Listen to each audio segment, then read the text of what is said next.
Hello everyone, welcome all of you in technical academy गया। मैं उम्मीद करता हूँ कि आप सब लोग अच्छे होंगे और अपनी पढ़ाई का ध्यान अच्छे से रख रहे होंगे। इस वीडियो में हम लोग बात करने वाले हैं पावर साइकिल के बारे में, ठीक है। तो इसके पहले हम लोगों ने जो लास्ट लेक्चर में पढ़ा था उसको क्विक रिवीजन कर लेते हैं, ठीक है। तो लास्ट लेक्चर में हम लोगों ने देखा था, बात किए थे हम लोग वहाँ पे टू स्ट्रोक के बारे में। टू स्ट्रोक इंजन वो इंजन होते हैं जहाँ पे आपकी जो साइकिल होती है, ठीक है, वर्किंग साइकिल, वो 1 रिवोल्यूशन ऑफ क्रैंकशाफ्ट में कंप्लीट हो जाती थी, ठीक है। और या तो 2 स्ट्रोक किसका, पिस्टन का।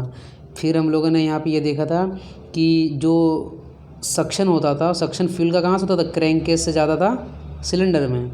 और जब कंप्रेशन हो जाता था ना, तभी हमारे यहाँ पे पोर्ट लगे हुए थे, इनलेट पोर्ट और एग्जॉस्ट पोर्ट, ठीक है। उस टाइम आपका, और यहाँ पे रहता था आपका ट्रांसफ़र पोर्ट रहता था, ठीक है। तो यहाँ से आपका फ्यूल एंट्री करता था और यहाँ से एग्जॉस्ट से बाहर जाता था। तो यहाँ पे वॉल्व लगे हुए नहीं होते हैं, ठीक है। तो वॉल्व का मैकेनिज्म कहाँ पर होता है, 4 स्ट्रोक में होता है, 2 स्ट्रोक में नहीं होता। यहाँ पे कौन कौन से पोर्ट होते हैं, इनलेट पोर्ट, एग्जॉस्ट पोर्ट और ट्रांसपोर्ट पोर्ट, जहाँ से आपकी फ्यूल एंट्री करती है कहाँ पे, सिलेंडर में। तो यहाँ पे जितने भी 4 स्टेज होते हैं आपके किसी भी इंजन के साइकिल के लिए, हमारे यहाँ पे चाहे सक्शन हो, चाहे कंप्रेशन हो, चाहे पावर स्ट्रोक हो, ठीक है, या एग्जॉस्ट, यहाँ पे एक साइकिल ऑफ क्रैंकशाफ्ट और 2 स्ट्रोक पिस्टन में कंप्लीट हो जाता था, ठीक है। तो उसको हम लोग क्या बोलते थे, टू स्ट्रोक इंजन। फिर हम लोग वहाँ पे 2 स्ट्रोक और 4 स्ट्रोक इंजन का डिफरेंस भी देखा था बहुत सारा, ठीक है। कि 4 स्ट्रोक में भैया पिस्टन का मूवमेंट 4 बार होगा और क्रैंकशाफ्ट का मूवमेंट 2 बार होगा, यहाँ पे 1 बार होगा। पावर जो इसकी रहेगी ये ज़्यादा पावर देगा, ठीक है, ये लेस पावर देगा। इसकी वेयर एंड टियर लो थी, हायर थी, क्योंकि पावर ज़्यादा था, इसकी कम थी। इसकी कॉस्ट जो है, इनिशियल कॉस्ट कम की थी, क्योंकि यहाँ पे जो वॉल्व वगैरह का मैकेनिज्म नहीं था, यहाँ पे वॉल्व वगैरह का मैकेनिज्म था, इसलिए कॉस्ट इसकी ज़्यादा थी। इसकी वॉल्यूमेट्रिक एफिशिएंसी कम थी और पार्ट लोड एफिशिएंसी भी कम थी। इसकी volumetric efficiency and part load efficiency both are more. क्यों? क्योंकि यहाँ पे भैया हम लोग जो फ्यूल वगैरह जो एंट्री करता था उसके लिए एक अलग सा पूरा प्रोसेस सक्शन के लिए रख दिए थे, ठीक है। और वेयर एंड टियर यहाँ पे क्या होगा, ज़्यादा होगा, क्योंकि पावर यहाँ पे ज़्यादा है, यहाँ पे वेयर एंड टियर कम होगा। तो गाइज़ हम लोग आज पढ़ने वाले हैं पावर साइकिल के बारे में। तो देखो, जितने भी हम लोग वहाँ पे टाइप्स ऑफ इंजन पढ़े थे, हम लोगों ने क्या सुना था कि हमारे जो इंजन होते हैं या तो वो एक्सटर्नल कंबशन थे या तो इंटरनल कंबशन थे, ठीक है, एक्सटर्नल या तो इंटरनल। और हम लोग जो पढ़ रहे हैं, क्या पढ़ रहे हैं, इंटरनल कंबशन इंजन पढ़ रहे हैं। तो कोई भी जो इंजन होता है, ठीक है, जो इंजन हमारा वर्क करता है, क्या करेगा, ये पावर को प्रोड्यूस करेगा, ठीक है। तो प्रोड्यूस अगर करेगा तो किसी न किसी साइकिल पे बेस्ड होता है। साइकिल मतलब वर्किंग साइकिल, थर्मोडायनेमिक्स का वर्किंग साइकिल पे। तो जो डिफरेंट टाइप्स ऑफ साइकिल्स होते हैं वही हम लोग यहाँ पे पढ़ने वाले हैं। किसके different types of cycle, IC engine के, ठीक है। तो देखिए, तो अगर मैं बात करूँ यहाँ पे, in IC engine the working fluid मतलब क्या, जो आपको दे रहा पावर, जिसको आप जलाने से आपको पावर मिलता है, या तो वो मिक्सचर ऑफ गैस हो सकता है, ठीक है, ओनली गैस भी हो सकता है, या तो सिर्फ एयर हो सकता है, या तो प्रोडक्ट हो सकता है किसका, combustion of fuel oil and air. जैसे यहाँ पे पेट्रोल और एयर का दोनों का मिक्सचर जाता है कहाँ पे, आपका एसआई इंजन में, मतलब स्पार्क इग्निशन इंजन में। तो ये कुछ भी हो सकता है वर्किंग फ्लूइड मतलब जिससे आप लोग पावर ले रहे हो, ठीक है, जो जलने के बाद पावर दे रहा है। अब जितने वेरियस टाइप्स ऑफ साइकिल होते हैं किस में, आईसी इंजन में, उसको हम लोग बोलते हैं एयर स्टैंडर्ड साइकिल, उसको या आप बोल सकते हो heat engine cycle. Air standard cycle करने का मतलब यहाँ पर ये होता है कि हम लोग ये यहाँ पे आइडियल कंडीशन मान के चलते हैं। आइडियल का मतलब क्या है कि ये प्रैक्टिकल नहीं होता। आइडियल ये मान के चलते हैं कि इंजन के अंदर में जो मेरा फ्यूल है ना, उसका मैक्सिमम जो अमाउंट है ना वो एयर है। मतलब समझो कि मैंने 100 ग्राम का मान लो फ्यूल मेरा आ रहा अंदर किसके, इंजन के अंदर, तो मैं बोलूँगा 90 ग्राम उसमें एयर होगा और 10 ग्राम फ्यूल होगा। तो 90 is much more greater than 10 ग्राम। तो ये फ्यूल जो होता है ना, इसको हम लोग नेगलेक्ट कर देते हैं, इसका अमाउंट को। आइडियल की बात कर रहा हूँ मैं, तो उसी को हम लोग क्या बोल रहे हैं यहाँ पे, एयर स्टैंडर्ड साइकिल, क्योंकि यहाँ पे हम लोग सब कुछ क्या मान के चल रहे हैं कि मेरा एयर ही वर्किंग फ्लूइड है, ठीक है। तो डिफरेंट टाइप्स ऑफ जो आपके पावर साइकिल्स होते हैं, चाहे Carnot cycle, auto cycle, diesel cycle, dual cycle और सेमी डीजल इंजन साइकिल या ब्रेटन साइकिल। मैं आपको बताना चाहूँगा जो आपकी ये कार्नोट साइकिल होती है जो इसको बोलते हैं आइडियल साइकिल। मतलब ऐसा कोई साइकिल पूरी दुनिया में एग्जिस्ट नहीं करती है, लेकिन हमारी जो हम लोग जो पढ़ने वाले हैं different types of practical cycle, तो उससे हमें ये हेल्प मिलेगा कार्नोट साइकिल से कि देखो आप क्या करो ना, किसी एक आप देखो अगर आप अपने को कंपेयर करोगे तो किससे कंपेयर करोगे, जो आपसे अच्छा होगा इसी से उसी से करोगे ना। अच्छा इन द टर्म्स मतलब not in the terms of looks की मैं बात नहीं कर रहा हूँ, लुक्स से कोई अच्छा नहीं होता, ठीक है। आप भैया कितने मतलब किसकी हेल्प करते हो, या आप जो पढ़ाई कर रहे हो मतलब आपके जो पेरेंट्स मेहनत कर रहे हैं उनका आप पैसों का कितना अच्छा यूटिलाइजेशन कर रहे हो, इन टर्म्स में उसकी बात कर रहा हूँ, ठीक है। तो आप पहले आप क्या करो, किसी से कंपेयर करोगे ना तो कोई एक अच्छा होना चाहिए ना। तो उसी तरह से हम लोग कंपेरिजन करने के लिए different types of practical cycle को एक आइडियल साइकिल बना कर रखें जिसको बोलते हैं कार्नोट साइकिल। इसकी एफिशिएंसी रिमेंबर जितने भी सारे आपके साइकिल्स एग्जिस्ट करते हैं थर्मोडायनेमिक्स में, पावर प्लांट में, आरएसी में सबसे ज़्यादा होगी। इससे ज़्यादा तो किसी भी पूरी दुनिया में किसी भी साइकिल की हो ही नहीं सकती है। समझ में आ गया, ठीक है। अब ये ऑटो साइकिल जो होता है हम लोग यूज़ करते हैं क्या, पेट्रोल इंजन में। ऑटो साइकिल को हम लोग SI भी बोल सकते हैं, स्पार्क इग्निशन। देखो ऑटो क्या है ना, एक अगस्त कर मतलब जो ऑटो जितने भी सारे साइकिल है ना, जैसे कि यहाँ पे ऑटो जिससे नाम लगा हुआ साइकिल के पहले, तो ये साइंटिस्ट है भैया। जैसे यहाँ पे डीजल तो रूडल डीजल हो गया, ठीक है, ये नाम है। ब्रेटन साइकिल हम लोग गैस टरबाइन वगैरह में यूज़ करते हैं, इसको हम लोग यूज़ करते हैं डीजल इंजन में। और डुअल साइकिल होता है सेमी डीजल साइकिल, क्योंकि यहाँ पे डीजल और पेट्रोल दोनों का हम लोग यूज़ करते हैं। तो ये तो हम लोग एक आइडियल केस बना दिए हैं कि चलो भाई दो अलग अलग था, ऑटो भी था डीजल भी था, तो दोनों को एक मिक्स करके बना दिया डुअल साइकिल। तो अब देखो हम लोग एजम्पशन लेके चलते हैं कि एजम्पशन इज़ वेरी इंपॉर्टेंट। क्यों, क्योंकि आप पहले कुछ मान के चलोगे किसमें, आइडियल कंडीशन में, ठीक है। तो साइकिल में हम लोग आइडियल कंडीशन फर्स्ट क्या बोलेगा कि जो द आइडियल गैस और perfect gas is used as a working fluid. Ideal gas मतलब ये वो गैस होती है जो PV इक्वल टू आपकी MRT का इक्वेशन फॉलो करवाती है। P for pressure, V for volume, M for mass of gas का, R for characteristic gas constant और T for temperature. Characteristic gas constant का वैल्यू होता है 0.287 kilo joule per KG per kelvin होता है, ठीक है। आइडियल गैस मतलब ये ऐसा गैस एग्जिस्ट नहीं करता है, लेकिन हम लोग इसको परफेक्ट मतलब आइडियल गैस मान लेते हैं। मतलब इसमें क्या होता है, जो मॉलिक्यूल्स के बाद जो इंटरमोलिकुलर फोर्स होता है ना वो नेग्लिजिबल होता है। मतलब अगर किसी गैस को आइडियल गैस बनाना है ना तो पूरा सिस्टम में क्या करो ना, मॉलिक्यूल्स बहुत कम कर दोगे तो क्या होगा, इन दोनों के बीच में जो इंटरमोलिकुलर फोर्स है वो खत्म हो जाएगा।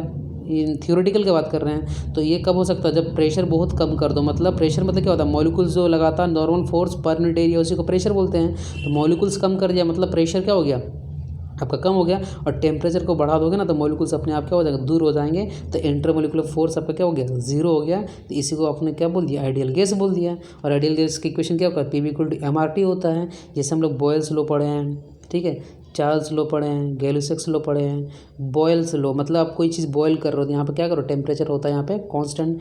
चार्ल्स लॉ मतलब चाचा लोग का ब्लड प्रेशर होता है ज़्यादा तो प्रेशर को कर दो कांस्टेंट। और गैलुसेक्स लॉ में क्या होता है आपका वॉल्यूम होता है कांस्टेंट। और एक पढ़ते हो हम लोग यहाँ पे एवोगाड्रो लॉ, क्या पढ़ते हो, एवोगाड्रो लॉ, जिसमें आपका नंबर ऑफ मॉलिक्यूल्स होता है कांस्टेंट, ठीक है। फिर हम लोगों ने बात किया कि जो वर्किंग फ्लूइड होगी उसकी जो मास होगा क्या होगा, फिक्स मास होगा, ठीक है, मास चेंज नहीं होने वाला है। स्पेसिफिक हीट जो होती है, चाहे constant heat at specific heat at constant pressure और constant volume don't vary with temperature. मतलब टेम्परेचर चेंज करने से CP चेंज नहीं होगा। मैं बताना चाहूँगा CP का जो वैल्यू होता है एयर के लिए 1.005 होता है kilo joule per KG per kelvin. और CV जो होता है 0.718 होता है, ठीक है। मतलब CP ज़्यादा होता है किससे, CV से। और जो गामा का जो रेशियो होता है CP/CV, इसी को बोलते हैं स्पेसिफिक हीट रेशियो, ठीक है। 1.4 होता है किसके लिए, एयर के लिए होती है। और जैसे कि फिर मैंने आपको पढ़ाया था क्या, mono atomic, di atomic, tri atomic, तो वो सारे भी आपके उसके लिए भी गामा का वैल्यू अलग अलग होता है। फिर यहाँ पे बोल रहा है कि the transfer of heat doesn't affect the temperature of the source and six. मतलब जैसे कि मान लो हम लोग क्या बोलते हैं कि अगर मान लो कोई मेरा इंजन है, ठीक है, तो इंजन क्या करेगा, वर्क को प्रोड्यूस करेगा। तो वर्क अगर प्रोड्यूस कर रहा है इंजन तो कहीं से हीट लेगा। तो हीट जहाँ से ले रहा है मान लो उसको मैंने टेम्परेचर T1 बोल दिया, यहाँ से Q हीट ले रहा है, अब वर्क मेरा प्रोड्यूस कर रहा है इंजन W, ठीक है, और Q2 हीट को रिजेक्ट कर रहा है। तो वर्क डन किसी ने पूछेगा तो क्या बोलोगे, Q1 माइनस Q2 बोलोगे। तो जहाँ से हीट ले रहा है आपका इंजन ना, तो उसको बोलते हैं सोर्स। मतलब अगर यहाँ से आप हीट कितनों भी ले लो तो इसका टेम्परेचर T1 चेंज नहीं होने वाला है, और कितनों भी हीट रिजेक्ट कर दो, जहाँ पे हीट रिजेक्ट करते उसको बोलते हैं सिंक, तो उसका भी टेम्परेचर भैया बढ़ने भी वाला नहीं है, घटने वाला भी नहीं है, तो उसको बोलते हैं सिंक। तो वही यहाँ पे बोला गया है कि the transfer of heat doesn't affect the temperature of the source and sink. The wall of the piston and cylinder perfectly insulated. मतलब देखो सिलेंडर और मतलब जैसे सिलेंडर के अंदर में जैसे पिस्टन है, सॉरी यहाँ पे क्या होगा, फ्यूल जलेगा, ठीक है, यहाँ पे फ्यूल जलेगा। तो जलने के बाद देखो हीट क्या होगा ना, ये बाहर जा सकता है आपका। तो हम लोग अगर बाहर चला गया तो मान लो जो भी यहाँ पे फ्यूल रहेगा उसको जलने के लिए एक टेम्परेचर चाहिए, वो टेम्परेचर क्या हो जाएगा, कम हो जाएगा। तो इसीलिए हम लोग मान के चलते हैं कि ये पर इंसुलेट है। इंसुलेट का मतलब क्या है कि अगर मैंने इसको इंसुलेट कर दिया ना, तो इसके अंदर से जो हीट है वो बाहर नहीं जा पाएगी, ठीक है। तो भैया मेरा फ्यूल क्या होगा, जलेगा अच्छे से, सारा फ्यूल जलेगा और आपको पूरा देगा किसमें, केमिकल एनर्जी को कन्वर्ट कर देगा किसमें, हीट एनर्जी में, ठीक है। फिर मैंने बताया कि the working medium doesn't undergoes any chemical change through out the cycle. मतलब जो भी आपकी हाइड्रोकार्बन जैसे मान लो अगर फ्यूल है, अगर मान लो पेट्रोल इंजन का अंदर, तो इसमें कोई भी भैया केमिकल चेंज होने वाला नहीं है, ये यही रहेगा आपका। 7th पॉइंट आपका बोल रहा है कि the working fluid air is compressed and expand in cycle reversible adiabatic process. मतलब जैसे कि देखो जो भी हम लोग एक्सपेंशन या कंप्रेशन जो होता है ना, रिवर्सिबल एडियाबैटिक का मतलब होता है, एडियाबैटिक बोलता है हीट का ट्रांसफ़र ज़ीरो होता है, ठीक है। और रिवर्सिबल एडियाबैटिक को हम लोग आइसेंट्रोपिक बोलते हैं। इसका मतलब समझते क्या होता है, आइसेंट्रोपिक का मतलब होता है जहाँ पर आपकी एंट्रोपी कांस्टेंट होती है। तो भैया एंट्रोपी कांस्टेंट कैसे होगा, हमें पता है कि change in entropy equal to क्या लिखते हो, dQ/T लिखते हो। अगर हम एडियाबैटिक का केस की बात करें तो हीट ट्रांसफ़र क्या हो गया, ज़ीरो। तो भैया ये ज़ीरो, तो पूरी एंट्रोपी क्या होगी, ज़ीरो हो गया। तो चेंज इन एंट्रोपी ज़ीरो मतलब आपकी एंट्रोपी क्या हो गया, कांस्टेंट हो गया। तो इसीलिए हम लोग रिवर्सिबल एडियाबैटिक को क्या बोलते हैं, आइसेंट्रोपिक बोलते हैं। तो फर्स्ट हमारा जो थर्मोडायनेमिक साइकिल है, जिसको हम लोग क्या नाम बोलेंगे, कार्नोट साइकिल। मैंने बताया कि ये आइडियल साइकिल है। आइडियल मीन्स मतलब जितने भी साइकिल आपके एग्जिस्ट करते हैं, चाहे थर्मोडायनेमिक्स में हो, ठीक है, या आपके पावर प्लांट में हो, RAC में हो, सारे RAC पढ़ोगे आप लोग 6 सेमेस्टर में, सारे साइकिल से इसकी एफिशिएंसी ज़्यादा होगी, ठीक है। ये आइडियल है भैया। तो देखते क्या क्या लिखा हुआ है, Carnot cycle is an ideal cycle which is not possible in actual practice, ठीक है, because the heat addition and rejection at constant temperature. देखेंगे इसमें भी, क्योंकि देखो कोई भी साइकिल होगी ना वो प्रोसेस से मिलके बना होगा, ठीक है। इसमें भी 4 प्रोसेस होते हैं, कौन कौन सा भी देखने वाले हैं। Temperature at constant temperature is a quasi static process and this process can not be achieved by actual practice. मतलब ये बोल रहा है कि देखो इसमें जो हीट का जो एडिशन और रिजेक्शन होगा किस में हो रहा है, कांस्टेंट टेम्परेचर हो रहा है। और क्वासी स्टैटिक का मतलब होता है ऑलमोस्ट स्लो। मतलब देखो यार कि कहीं से अगर आप हीट को ऐड कर रहे हो या रिजेक्ट कर रहे हो तो उसकी टेम्परेचर में चेंज होगी, लेकिन इसका ना भैया इसमें टेम्परेचर चेंज ही नहीं होगा, क्योंकि वो मतलब कांस्टेंट टेम्परेचर से सारा प्रोसेस करवा रहा है, ठीक है। तो ये तो पॉसिबल है ना प्रैक्टिकल, कि कहीं पे आप मान लो हीट दोगे और टेम्परेचर उसका चेंज ही नहीं हो रहा, इट इज़ इम्पॉसिबल। तो भैया प्रैक्टिकल केस में हम लोग तो ये वर्क करते नहीं हैं, ये थियोरेटिकल का केस है मेरा। तो थियोरेटिकल में तो कुछ भी पॉसिबल है ना यार। अब क्या बोल रहा है कि the efficiency of Carnot cycle is maximum than all cycle. Very important, सारे साइकिल से ये इसकी एफिशिएंसी ज़्यादा होती है, ठीक है। अब देखो इट हैज़ 4 प्रोसेस, कौन कौन से, 2 आइसोथर्मल और 2 आइसेंट्रोपिक। आइसेंट्रोपिक को हम लोग क्या बोल सकते हैं, रिवर्सिबल एडियाबैटिक प्रोसेस। और आइसोथर्मल को हम लोग क्या बोलते हैं, रेक्टेंगुलर हाइपरबोला, नहीं तो टेम्परेचर कांस्टेंट। अब यहाँ पे जो प्रोसेस होता है इसको समझना अच्छे से। देखो ये मेरा शो कर रहा है क्या, PV डायग्राम, और ये शो कर रहा है TS डायग्राम। पहले PV डायग्राम देख लो, ठीक है।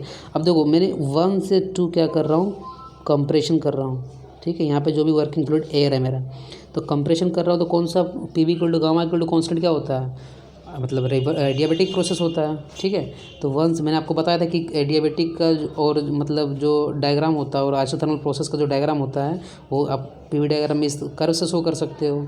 फिर मैंने बताया अब जैसे 2 से 3 है ना, हीट का ऐड करवा रहे हो, और हीट जो यहाँ पे ऐड हो रहा है आपका आइसोथर्मल हो रहा है, PV इक्वल टू कांस्टेंट हो रहा है, ठीक है।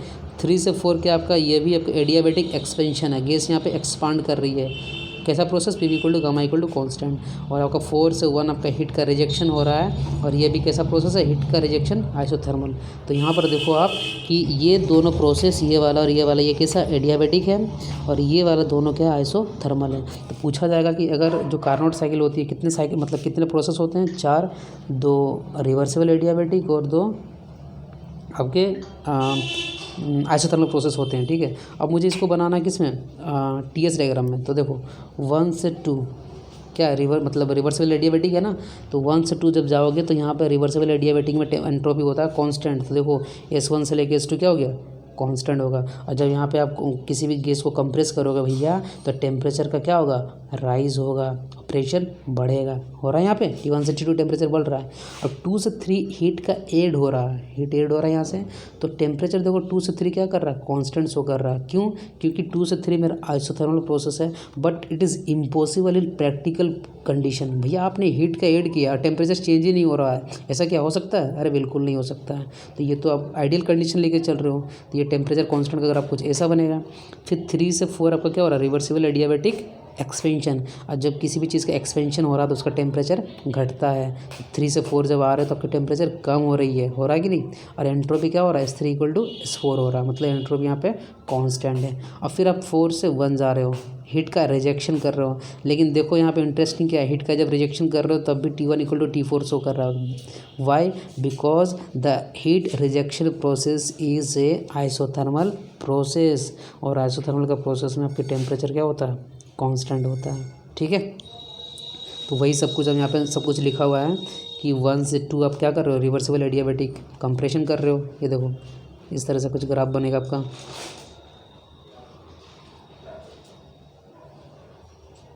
ठीक है। और ये सारे जो क्लॉकवाइज डायरेक्शन वाले हैं ना, इसका मूवमेंट क्लॉकवाइज ही रखना। अब प्रोसेस यहीं से स्टार्ट होगा 1 2 3 4। तो 1 से 2 जो मेरा है वो क्या हो गया, रिवर्सिबल एडियाबेटिक कंप्रेशन हो गया यहाँ से यहाँ, ठीक है। 2 से 3 क्या हो गया, कांस्टेंट टेम्परेचर हीट का एडिक्शन हो गया यहाँ पे। 3 से 4 आइसेंट्रोपिक एक्सपेंशन हो गया। 4 से 1 यहाँ पे हीट का रिजेक्शन हो गया, वही सारा चीज़ लिखा हुआ, ठीक है। तो अगर हम बात करें नेट वर्क डन कितना मिलता है, तो देखो हीट का कितना सप्लाई हुआ उसका रिजेक्शन को माइनस कर दो।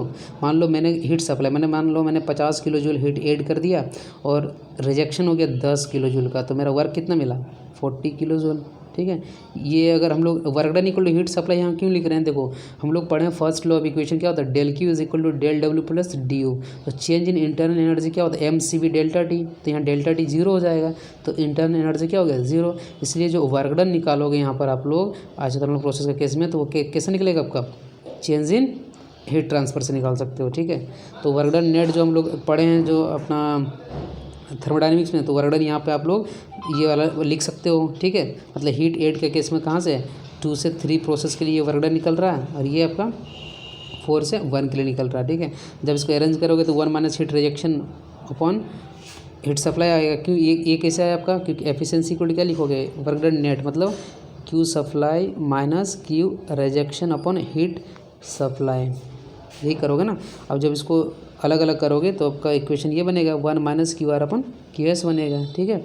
फिर हम लोग यहाँ पे दोनों का वर्क डन लिख देंगे, और लिखेंगे तो ये कैंसिल आउट हो जा रहा है। कैसे हो रहा है, देखो एडियाबेटिक प्रोसेस में आप लोग पढ़े हो कि T2/T1 इज इक्वल टू होता है V1 बाई V2 के पावर में गामा माइनस 1, ठीक है। और V1 बाई V2 यहाँ से कुछ इस तरीके से लिख सकते हो, और T3/T4 कुछ इस तरीके से लिखोगे आप लोग। और ये जो दोनों टर्म है आपके यहाँ पे इक्वल आ रहा है, क्यों, क्योंकि T3 आपका T2 के बराबर है, T4 T1 के बराबर है, ठीक है। तो यहाँ से आपका निकल कर आ जाता है ये वाला इक्वेशन, और इसी से आप लोग ये निकालते हो तो ये दोनों कैंसिल आउट हो जाएगा आपका। तो बचेगा क्या, P4 V4 अपन P2 इंटू V2 बचने वाला, ठीक है। तो एफिशिएंसी आपकी क्या हो जाएगा। और हमको पता है आइडियल गैस ये है मेरा, क्योंकि यहाँ पे हम लोग एयर यूज़ कर रहे हैं, तो एयर यूज़ कर रहे हो तो भैया आइडियल गैस का इक्वेशन तो यूज़ कर ही सकते हो, PV इक्वल टू MRT, ठीक है। तो यहाँ पे PV इक्वल टू, तो मान लो P4 है, ठीक है, और V4 है, तो उसके लिए मास तो मैंने बोला अभी फिक्स मास रहेगा, ठीक है, कांस्टेंट रहेगा, चाहे आप स्टेट कितना भी चेंज कर लो, और टेम्परेचर तो अलग अलग हो सकता है। तो P4 V4 की जगह T4 आ जाएगा, और T2 आ जाएगा यहाँ पे P2 और V2 की जगह। तो इसको जब ये करोगे तो एफिशिएंसी का फॉर्मूला आपका ये निकल के आने वाला है। और यहाँ पर आपका जो T4 है, T4 कैसे आ रहा था, देखो कुछ ग्राफ इस तरीके से आपका compression, heat addition, expansion and rejection 1 2 3 4। तो ये जो हीट का रिजेक्शन कहाँ से कर रहे हो, 4 पॉइंट पे ना। तो ये जैसे मैंने क्या बताया था कि ये टेम्परेचर T1 सोर्स होता है, यहाँ पे मेरा इंजन E है, ये वर्क देता है और हीट का रिजेक्शन करता है कहाँ पे, सिंक में करता है। ठीक है, ये कोई भी टेम्परेचर जहाँ होगा आपका, और ये हीट का जैसे कि मान लो जहाँ से ले रहा है उसको सोर्स बोलते हो, तो भैया हीट कहाँ से ऐड हो रहा है, इस पॉइंट पे ऐड हो रहा है आपका, मतलब 2 से हो रहा है, और रिजेक्शन कहाँ से हो रहा है, 4 पे हो रहा है ना, तो इसलिए इसको बोलते हैं temperature of sink my upon temperature of source. तो ये मेरा एफिशिएंसी हो गया। ठीक है, तो आज हम लोगों ने क्या पढ़ा कि जो जितने भी सारे इंटरनल कंबशन इंजन होते हैं वो किसी न किसी साइकिल पे बेस्ड होता है। ठीक है, और different types of cycle, Carnot, auto, diesel, dual cycle, फिर ब्रेटन साइकिल है, फिर एजम्पशन देखा हम लोगों ने सबने कि एजम्पशन क्या क्या हम लोग लेके चलते हैं। फिर हम लोग कार्नोट साइकिल के बारे में डिस्कस किए, क्या बोले कि ये आइडियल साइकिल है, ये एग्जिस्ट नहीं करता है, लेकिन दुनिया में कोई भी साइकिल होगा, ठीक है, उसकी एफिशिएंसी इससे तो कम ही होगी भैया। क्यों? क्योंकि ये तो अपना आइडियल कंडीशन का है। फिर सारा ये चीज़ हम लोग पीवी डायग्राम और टीएस डायग्राम भी देख लिए। ठीक है, पीवी और टीएस डायग्राम कैसे रहने वाला है। फिर यहाँ से हम लोगों ने क्या निकाल लिया, वर्क डन भी निकाल लिया, एफिशिएंसी निकाल लिया, क्योंकि एफिशिएंसी क्या होता है भैया आपका, आउटपुट अपन इनपुट। तो मैंने बताया कि आइसोथर्मल प्रोसेस के केस में जो आउटपुट मतलब जो वर्क डन निकल रहा है वो कैसे निकलेगा, हीट का सप्लाई से निकलेगा, heat supply minus heat rejection. ठीक है, तो T4 क्या होगा, टेम्परेचर ऑफ सिंक, और ये क्या होगा, टेम्परेचर ऑफ सोर्स। तो आज के वीडियो के लिए इतना ही। ठीक है, फिर बात करेंगे नेक्स्ट वीडियो में। So guys, thanks for guys watching this video. हम